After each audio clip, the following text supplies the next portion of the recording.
الحمد لله رب العالمين والصلاة والسلام على سيدنا مولانا محمد النبي الأمي وعلى آله وصحبه أجمعين ثم أما بعد.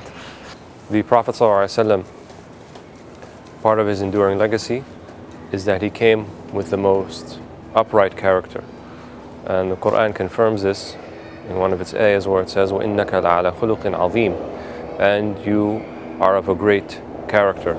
And his wife Aisha radiallahu anha commented on his character, خُلُقُهُ الْقُرْآنِ. And the Prophet ﷺ said about himself, إِنَّمَا بُعِثْتُ لِأُتَمِّمَ مَكَارِمِ الْأَخْلَاقِ. I have not been sent except to perfect the character traits. And so this moral legacy of the Prophet ﷺ, and indeed we can even say it's an ethical legacy, was the very message that he sought to bring to the people of the Arabian Peninsula, and of course to the greater world and greater society after that. And so nowadays when people speak about ethics and morals, Muslims definitely have a legacy that they can point to in terms of these ethics and these morals. And oftentimes we lose sight of this because we are concerned with the letter of the law, and perhaps we lose sight of the spirit of the law.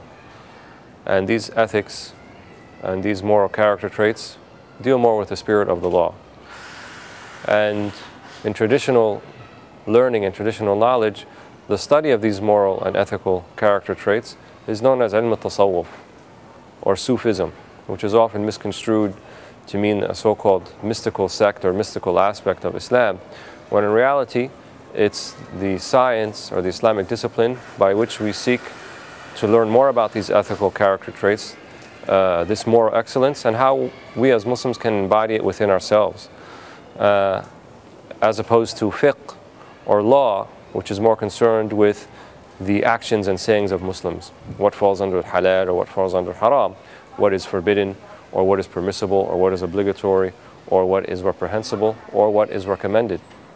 And so as a result, sometimes we tend to think of Islam as a checklist of do's and don'ts, when actually we have a much greater legacy to point towards, namely the moral and ethical tradition within Islam that our scholars have studied and have researched and have taught, all under the rubric of the discipline of ilm al-tasawwuf, or the science of engendering moral character and ethical excellence within ourselves. And so, as Shaykh Ahmed Zarruq stated, he said that the discipline of the one teaching the moral character, it's more precise, and whereas the discipline of the one teaching law is more vast. And so we cannot perfect the vast except when we have these precise sciences by which to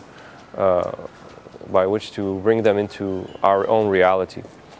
And so when the Prophet ﷺ, he said, إِنَّمَا بُعِثْتُ لِأُتَمِّمَ مَكَارِمِ الْأَخْلَاقِ. I have not been sent except to perfect moral character traits. He also indicated that Muslims and even non-Muslims alike have a basic fitrah. You know, they have a basic ethical and moral excellence within them, the ability to distinguish right and wrong on a primal basis. And this is known as the fitrah. This is known as the primordial state that all human beings are endowed with in the womb, and upon their birth they have it. And it's namely their experience thereafter, their circumstances, that can have some effect on their practice and their understanding of this fitrah.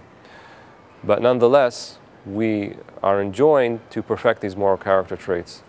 And if we look at them, we see that they're actually universal ethical values. They're nothing that no other community and no other nation has. In fact, they themselves have enjoined and have upheld, namely truth, honesty, trustworthiness, good opinion of others, and of course, to reject the reprehensible character traits of lying and envy and enmity and rancor, and having bad suspicion and bad thought about others. And these are things that are universally applied. And perhaps one of the projects that Muslims can embark on is trying to go about and formulate a shared ethical platform that we, as well as other morally minded individuals, can share. So we all hold truth to be a great character trait. We all hold trustworthiness. We all think that people should treat others as they themselves want to be treated. And this is the real legacy of the Prophet ﷺ. You know, we have been sent not only to give guidance and to help Muslims, but also to help the human condition in general. And this human condition, in its current state, is a disease and it's a malady of ethics and a disease and malady of hearts. All of the current calamities and all of the current trials and tribulations much of the humanity is undergoing now is a result of a collapse of ethics, a collapse of upholding of morals. And we as Muslims, we hold this legacy, and ultimately it is up to us to bring this message to others, as the Prophet ﷺ enjoined us to do when he said, بَلِّغُوا عَنِّي وَلَوْ آيَةً, and convey my message even if it's a single ayah. وَصَلَى اللَّهُ عَلَيْهِ وَسَلَّمَ.